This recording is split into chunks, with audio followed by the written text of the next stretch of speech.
A young mother caught in the clutches of a waterborne beast. She did a big and then she went down so fast. It was like, oh my gosh, she's gone. A mystery that attracted national interest, and some claim Miss Johnson. government interference.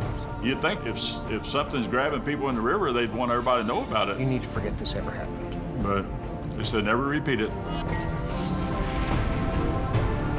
Night watch turns to nightmare as a monster breaks in.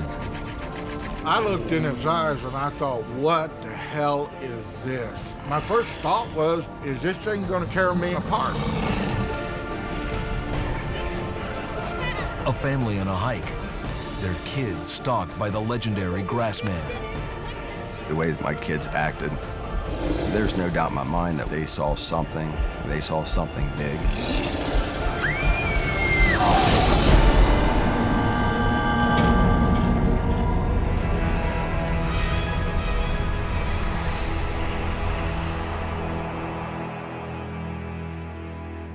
The Ohio River winds its way west for nearly 1,000 miles, one of the great American waterways, a conduit for commercial craft and leisure time boating. Yet residents around Evansville, Indiana tell a different story about the river. One with a monster lashing out from the muddy deep. Around the Ohio River, I think a lot of strange things do take place here. There's a lot of things that you can't explain. It's a beautiful place, beautiful trees, but a lot of people disappear from Ohio River, and nobody never knows where they went. They're just gone.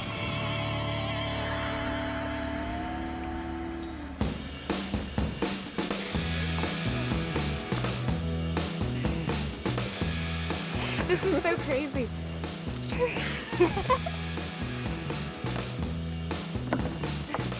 Come on. You ready? Yeah. Come on. Okay.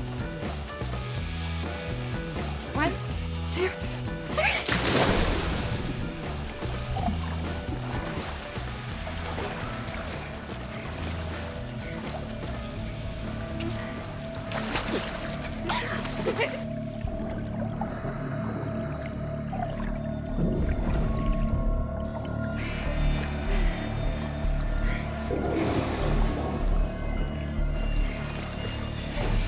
Did you feel it? Something's in here.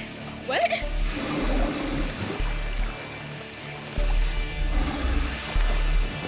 Oh my God!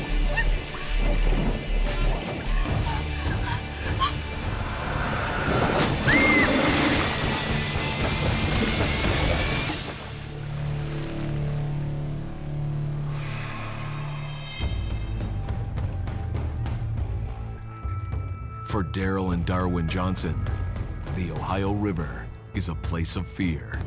My mom made me promise her that I would never get into the river because of something that scared her so bad. I've always got a gun with me when I'm at the river. Always got a gun. When they were young, the Johnson brothers, along with their sister Sandra, nearly lost their mother to something lurking in the depths. I was only 5 years old at the time. When it's something that traumatic, I think it helps you remember more.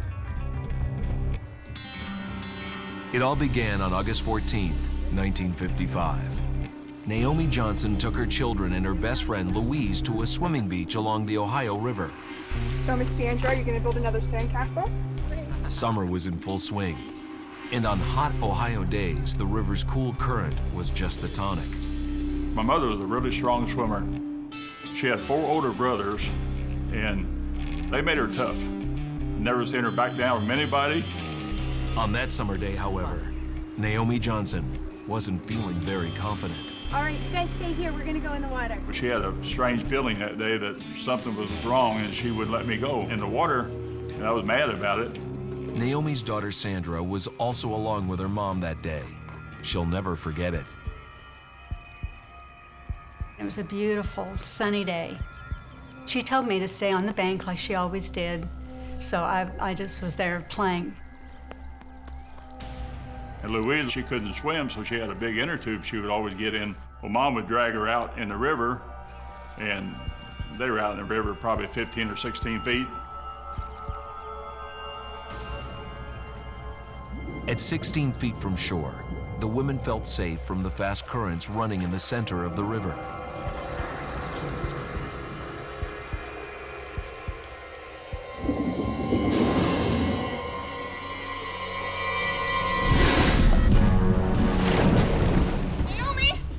Naomi's daughter Sandra was playing on the beach when she got the first sign of trouble. I heard Louise screaming and hitting the water, and I looked up, and Mom wasn't there. Somebody help! When she jerked out of the water, she did a big and then she went down so fast. It was like, oh my God, she's gone. Oh, I was horrified. Something grabbed her by the leg. Naomi, somebody help! Louise was hitting the water and kicking and screaming at the top of her lungs. Oh my God. To look around that water to try to see if I could see Mom, and she wasn't there. It was awful. For minutes on end, Naomi Johnson was in a death struggle with an underwater beast. Please, Naomi. My mother fought her way back to the surface, and she said, something's got a hold of me. And it yanked her down again. Again and again, Naomi was dragged below. She might never have been seen again if Louise hadn't paddled her inner tube directly over the spot. Louise was trying to scare the thing away and to let her go.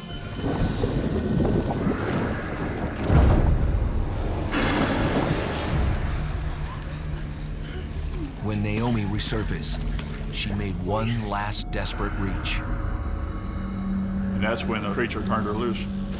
Oh my God. We gotta get back to shore. Though Naomi had narrowly escaped drowning, she courageously turned to helping her friend Louise. Did you see it? Mom towed her back in with her. She grabbed Louise's inner tube and they swam to the bank and got out of the water. While Naomi had escaped with her life, her body was bruised, her legs clawed and bleeding. She could barely get out of the water. Someone had called an ambulance. Right away, they looked at her leg, and they seen pretty big scratches. You're pretty torn up, lady. Something got you good. 3 scratches, like 3 claws. And it went from her knee close to her ankle. I looked at her legs, and she had marks, blue marks, and it swirled down both legs. The man who drove the ambulance, he had some rubbing alcohol, and he was trying to get the blue marks off of her legs. And it was dyed on. I mean, the dirt and the stuff came off, but those marks didn't. And I remember her saying that it was burning her because of the scratches. He tried all kinds of stuff trying to get the color off the leg, but it just stayed on. And when they took samples of this mud and they sent it to Pennsylvania to a university, and this university came back and told the Johnsons that this mud, this blue mud, comes from the deepest of rivers. It actually comes from caves. It makes you wonder if maybe there's not caves in the Ohio River that might have some type of an aquatic cryptid creature living in it. The attack drew headlines and national interest, and adding to the mystery, rumors of the U.S. government secretly involved in the case. Miss Johnson, I'm from the Air Force. A man came to our house, and he said he was an Air Force colonel. The big question is, why would the Air Force have any interest whatsoever in Naomi Johnson's story? Miss Johnson, it's over. You can never repeat this story to anyone.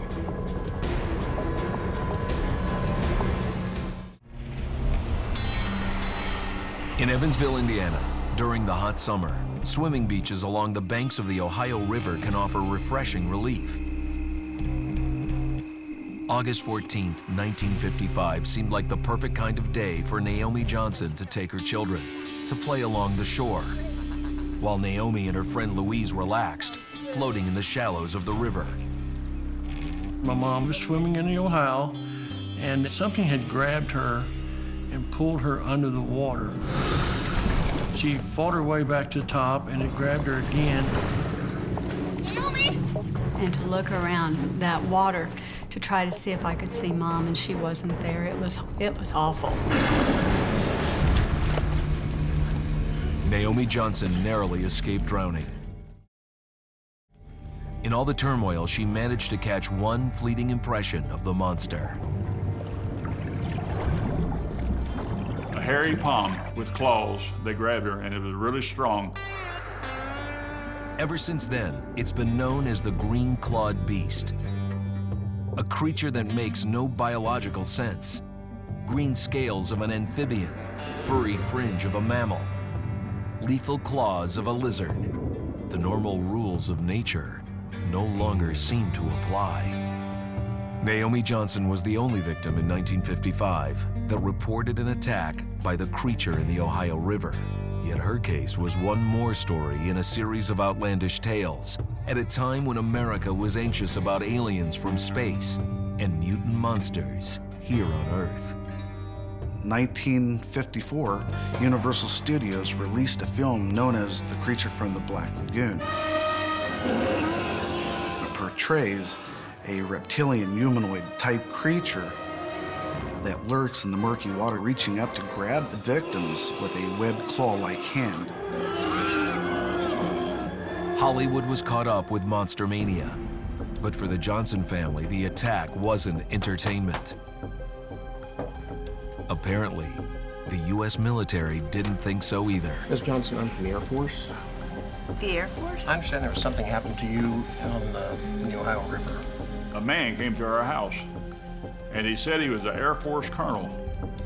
And he talked to her, and she told the whole story. Swimming, and all of a sudden, a monster, well, something pulled me down. During the meeting, this colonel had taken substantial notes about her encounter. I was underwater, I was able to see.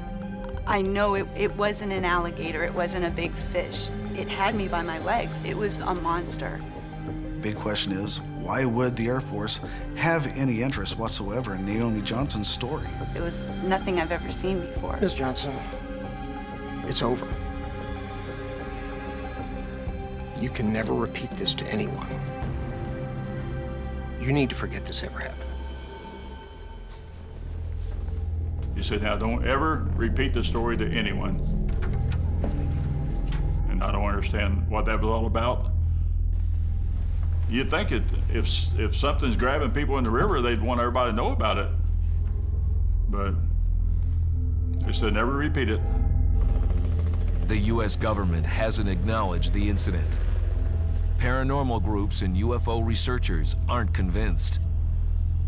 The United States Air Force believed that Naomi Johnson may have encountered something unearthly, maybe an alien, maybe a cryptid creature. We don't know. The excitement over the green-clawed beast came and went. For most folks, the Ohio flowed onward, but not for the Johnson family. It's as if the river hasn't moved since that summer in 1955. Had it grabbed me, I wouldn't be here today. I wouldn't have been strong enough to get away from it. It was really strong. Scared her really, really bad. She didn't want to ever go back into the river. We had to promise we'd never go to the river. We had to stay far away from the river. She couldn't swim anymore. And it was just, she was so terrified from being caught in the river.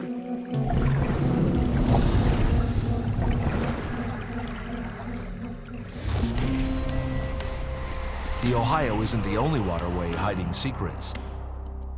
Just 100 miles to the west, in Illinois, the Big Muddy River churns with a mystery all its own.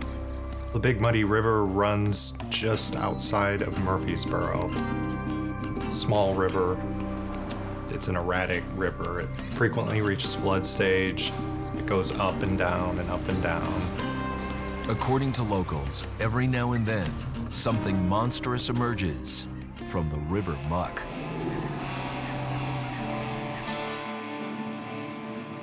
Some 40 years ago, Ron Manwaring was police chief. He remembers the night in June of 1973 like it was yesterday. was a hot, humid night in Murfreesboro. A typical summer night. There was a couple parked near the boat ramp area at Riverside Park. You have Randy Needham and Judy Johnson late at night,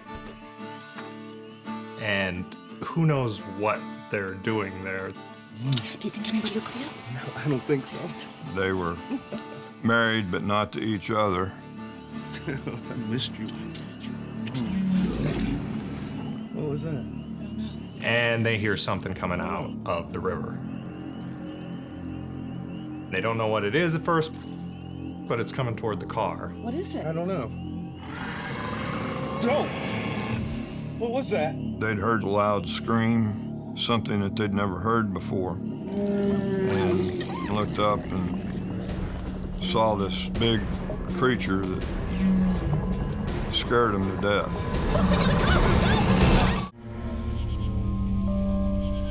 At the river's edge of Murfreesboro, Illinois, a big muddy monster has long been rumored to lurk. On the night of June 25th, 1973, one couple planned an illicit rendezvous by the river. What if somebody sees us? Just when they thought they had managed a moment alone, a mud-splattered beast emerged from the dark water.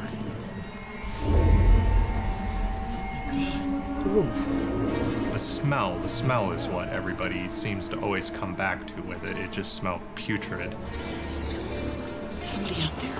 I don't know. What was that? And they saw this creature standing within a few feet of their car. It was 7 feet tall, weighed 400 pounds, and it just stinks. Randy! Go! The eyes just glowed and stared at them. And they're freaked out. Put the car in gear and they get out of there. Panicked by the monster, they drove to the last place a couple having an affair would go. Yeah, we need some help. Hey, we need to report something. You'd have to be frightened for your life to go to the police. I mean, of all places to go. We're just down by the Big Muddy. You're down here having an affair by the river? Yeah, we were... Murfreesboro is a small town. Everybody knows each other. There's something out there. It needs to be dealt with. We'll look into it. So the cops go down, they check it out. They go down into the woods, they start seeing the footprints, which are maybe a foot long. They're definitely odd looking.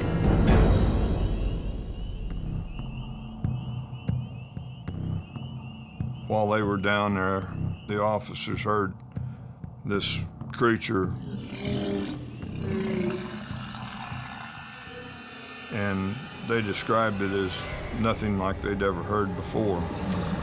And it scared the one deputy so bad that he had dropped his gun and didn't want to go back and get it. They were genuinely frightened by what they'd heard. The legend of the Big Muddy Monster was born. Anytime anything weird, unexplained happens around Murfreesboro, the Big Muddy Monster is probably within the top 5 explanations for what it could have been. That's exactly the explanation that Bob Ryman prefers to use. According to Bob, the Big Muddy churned again in 1988, and the monster came forward. It happened 30 years ago, and I remember just like it was yesterday. Bob Ryman owned a salvage business on the outskirts of Murfreesboro. The yard backed right up to the river's edge. We had a few thieves, you know, kids would get in there. So I decided to get somebody to do some security work for me. One chilly night in June 1988, the security guard heard something moving about outside. He gave Bob a call. My security officer, Charlie Straub, said, "Bob, there's somebody in the yard." So I got up out of bed and got dressed and drove over to the shop. All right, what's going on? There's definitely something out here, man. Let's go. So we walked down all the way to the back of the yard. We didn't see any flashlights or any sign of anybody stealing parts. But we heard a noise. And then, a terrible odor. That smell. It smells horrible. It was kind of a cross between rotten eggs and a skunk. It would burn your eyes and it kind of burned the back of your throat and your nostrils. They didn't realize the scorching smell was a warning.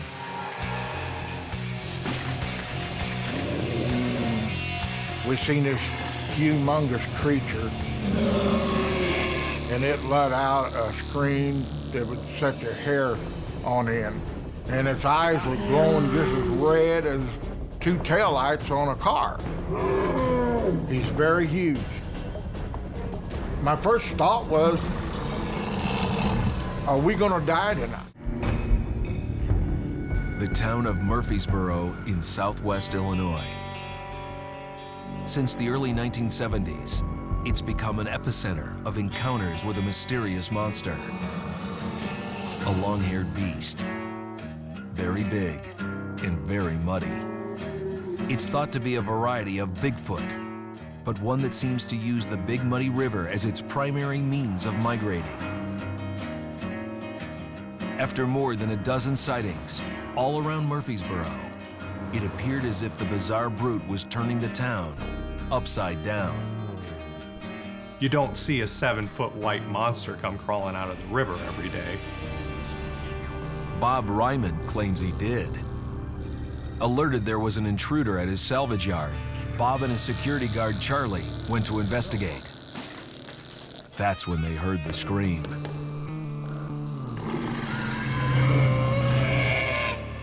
It come out like a siren. It was like a whoa, and raised to a real high pitch. That alone was enough to scare you. You know how somebody says they're in awe? I was so petrified it was like I was in awe. I managed to get the words out to Charlie, should I shoot it? And he said, no, don't. No! As big as this thing was, it would probably just make it mad.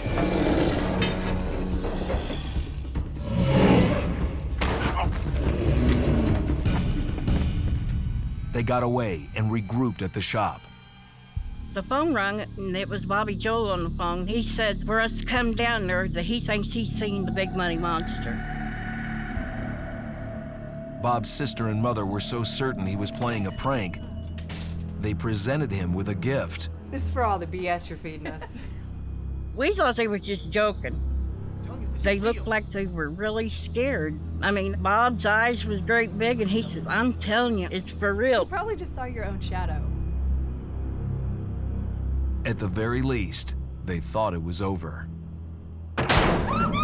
Out of nowhere comes this big bang on the back of the building, scared the hell out of every one of us. It sounded like somebody had shot a gun and it hit the building. I heard that bang and I thought I was a goner. You know, we kind of all looked at each other. We didn't know what was going to take place.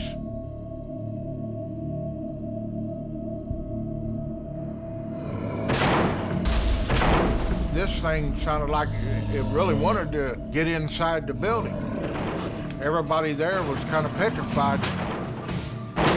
The creature could have had some ill will towards us. It could have been trying to want to hurt us.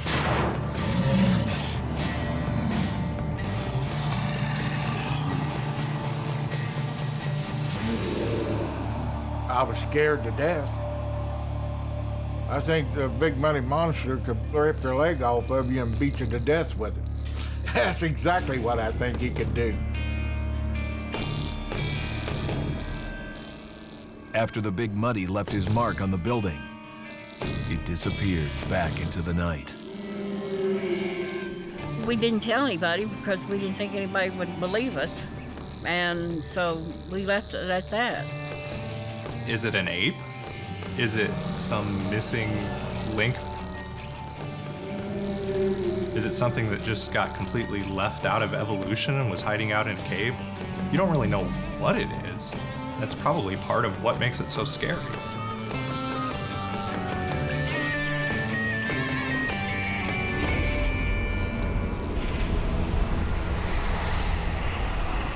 Salt Fork State Park, Ohio's largest recreational wilderness. While cities and suburbs cover much of the state, Salt Fork remains open, a fragment of backcountry, hidden away in eastern Ohio. Within these natural spaces, rumors persist about a legendary beast.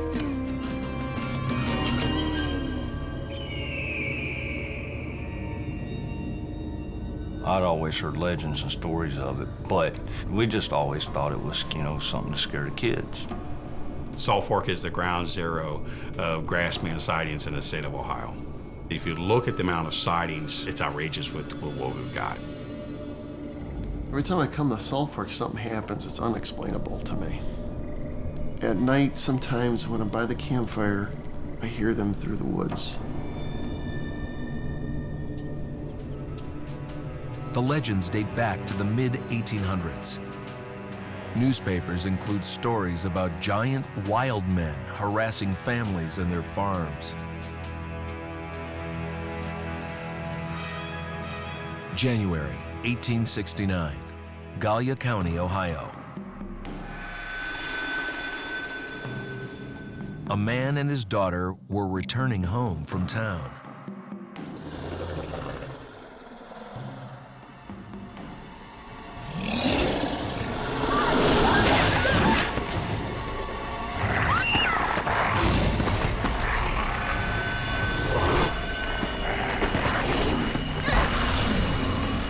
Managed to save her father. Nearly 150 years later, the Grassman's violent reputation is still discussed. I think it could, very well snap your back, snap your neck. I think the fact of something that large coming at you probably would give you a heart attack and you would die and hit the ground before it got to you. In a lineup of the hairy ape men believed to exist, it's Bigfoot's shorter, stockier, angrier cousin. His size is probably right around 6 to 7 feet, about 300 pounds, extremely aggressive. Their name may derive from large mysterious nests made of grass found in the region. Big nest, big beast. I've heard grunts. I've had sticks thrown at me. I've had rocks thrown at me. It's a very odd feeling that you have when you're here at this park. You know that there's something definitely here. And that something would make itself known to the Eddy family. Their day hike through Salt Fork Park turned into a nightmare. It's very terrifying knowing that the Grassman was within 60 feet from my children. It was scary. It was so terrifying. The scariest moment in my life. Where's Jersey? And scarier still, the Eddy's youngest one, little Jersey, was all alone with the beast.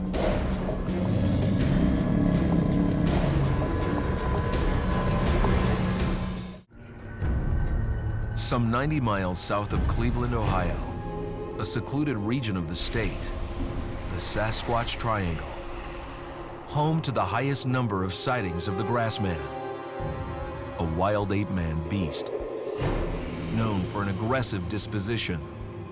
They're extremely muscular. Their arms are very long, legs are very long. I believe they can kill you if they want to. Unfortunately, the Eddy family hadn't heard much about the Grassman legends. The Eddys of Cambridge, Ohio, are a Midwestern minivan-driving American family. Melissa and her husband Bob have 4 children, ranging in age from 5 to 16. My kids are good kids. They have good grades, straight A's. These are tough kids. They don't cry in the woods. Even if they would get lost, they would turn around, they would try to find their way out. They would keep walking for miles before they would even yell for help. That's how they've been brought up. Recently, the Eddies decided to go out for a hike. Their plans took them to Salt Fork Park, Ohio's hotspot for Grassman sightings. Oh, it was a beautiful day. Sunny, warm. And we get there and go out and begin our hike on Morgan's Trail. At just under a mile, with sloping hills and ravines, Morgan's Loop Trail is considered only a moderately difficult hike, good for families. Be careful, guys. Slow down. I don't think any of us have been on Morgan's Trail. It was new to us, so we just followed the path to see where it would lead. All right, which way you guys want to go? Over there?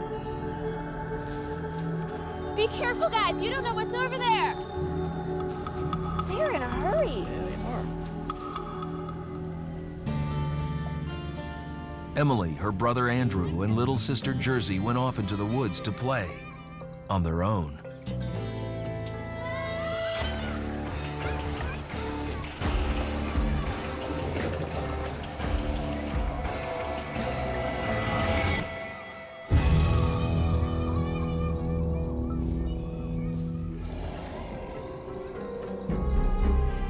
Hey, Mom. Where's Dad at? After some time passed, Melissa began to feel uneasy.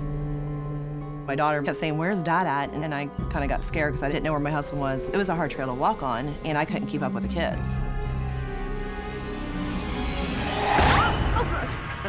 Finally, he caught up to us and told us we weren't on Morgan's Trail. What happened to you guys? It's not even the main trail. Where are the kids? I thought they were with you.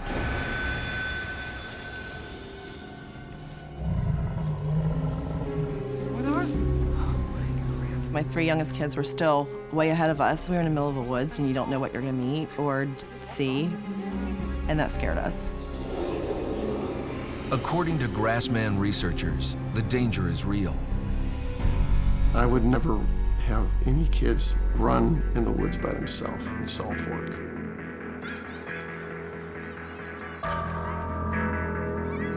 When the Eddies heard their children in the distance, You hear that? Yes.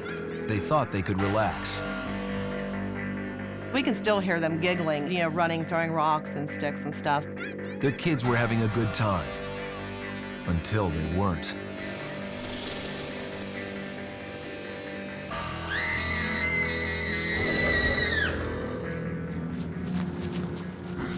Emily, what's wrong?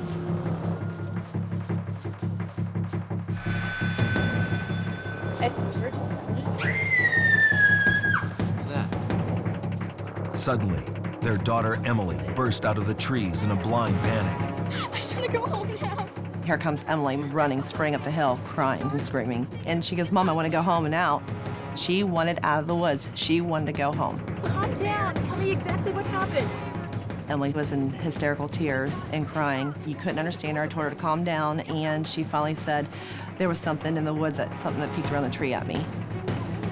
For tough kids used to the outdoors, this was unexpected. Something extraordinary was unfolding. When she finally calmed down, Emily recounted what happened. Me and my brother and sister went ahead, and Spider in your hair. What? I'm just kidding. we were playing in the woods. It was a fun day until we looked over and saw this deer.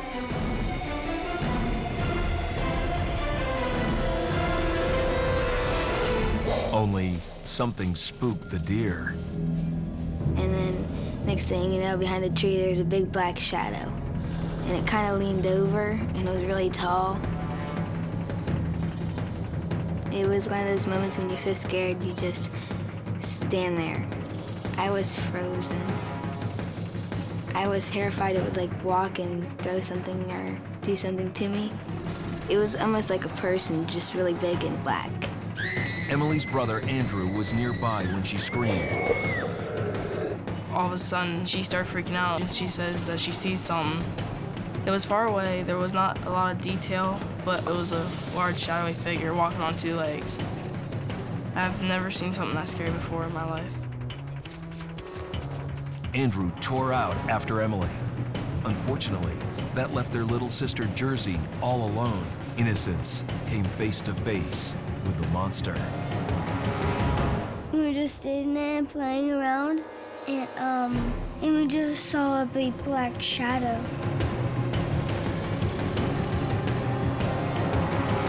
It's a parent's worst nightmare. Where's Jersey? A child missing. Seconds feel like hours. But for Jersey, time must have stood still. He was peeking behind the tree. I think I was looking at me. Couldn't see his eyes, but he's black. In the nick of time, her brother returned. When I saw Jersey crying, I grabbed her and ran up the hill.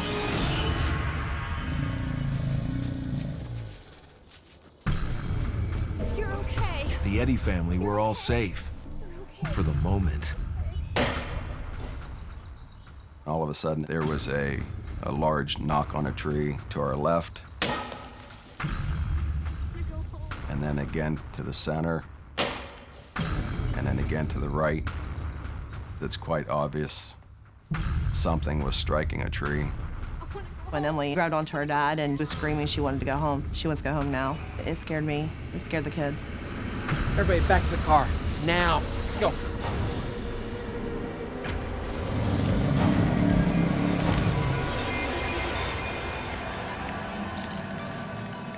Was this hungry, hulking beast tracking the children? I was fearful for our safety.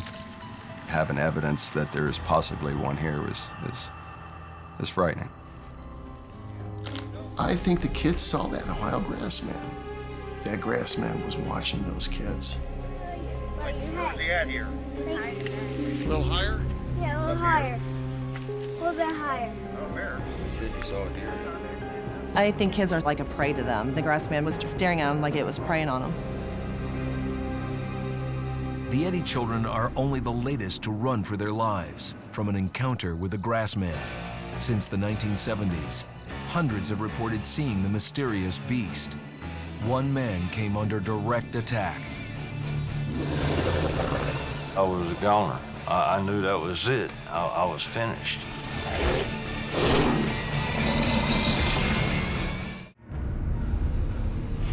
30 miles west of Salt Fork Park sits Zanesville, Ohio. Stories have long circulated about hairy monsters residing in the grass hills outside of town. They were the kind of stories that hunter and trapper, Hawk Spearman, never paid much attention to. You know, I really didn't believe it myself. The Grassman to me was a rumor. My fiance at that time told me she had an encounter with one when we first got together, and I laughed it off. I thought she was just yanking my chain. Hawk's attitude would change after the couple moved to a house on the edge of the Woodbury wildlife area. I wasn't real crazy about it. It made me very nervous, but he talked me into moving out there. I told her, you know, everything would be all right. Things were great at first. After I got out there, I loved it. It really was a dream home for me and her. With a move to the countryside, life for Hawk and Karen appeared full of opportunities.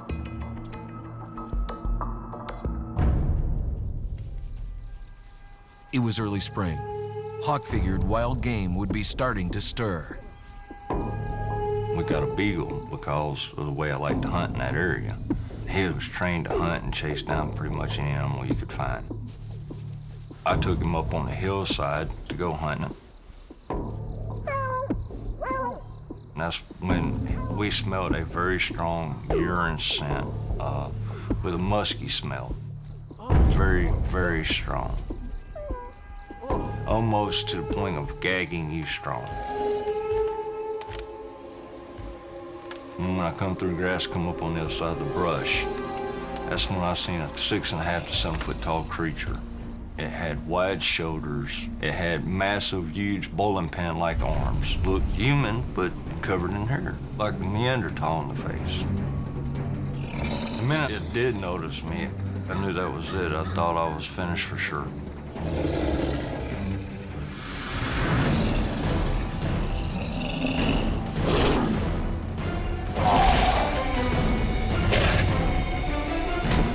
The rock landed in front of my toes. I turned and I ran back down the hillside.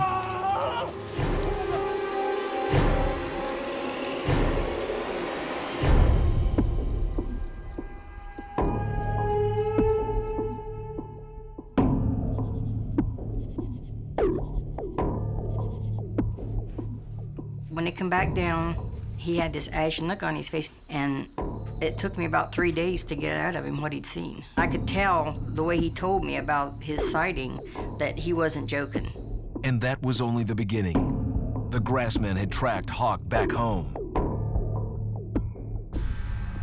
We started hearing grunts and growls and hollers, and we'd see silhouettes of what looked to be upright walking people going past the windows and stuff. Nighttime, it got kind of spooky. He would sit up with the gun all night, waiting to see what was going to happen. Still worried? Karen begged Hawk to leave. He kept saying the creatures would move on. Okay, I promise. Okay. They didn't.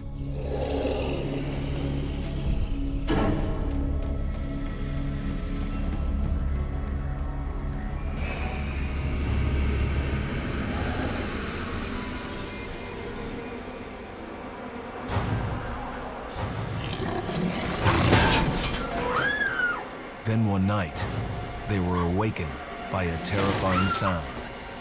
There was a really loud racket out there. You could hear it hitting against the trailer. It's all right.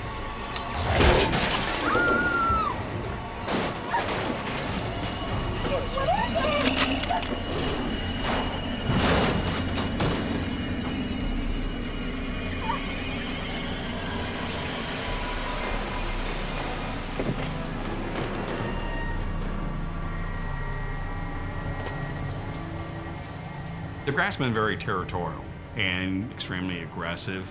If they don't want you there, they're going to sit there and harass you till you leave. It's gone now. Whatever it was. Look! The last straw was when we found a gash above the door, probably 8 feet off the ground. It looked like a claw mark tore through the trailer. And that was the last straw for me. I knew then there was nothing that I could do to protect my family if I needed to. So I said it was time for us to go. We packed up and we got out of there. The Grassman definitely terrified us. I'm stunned, to know that something like that actually exists.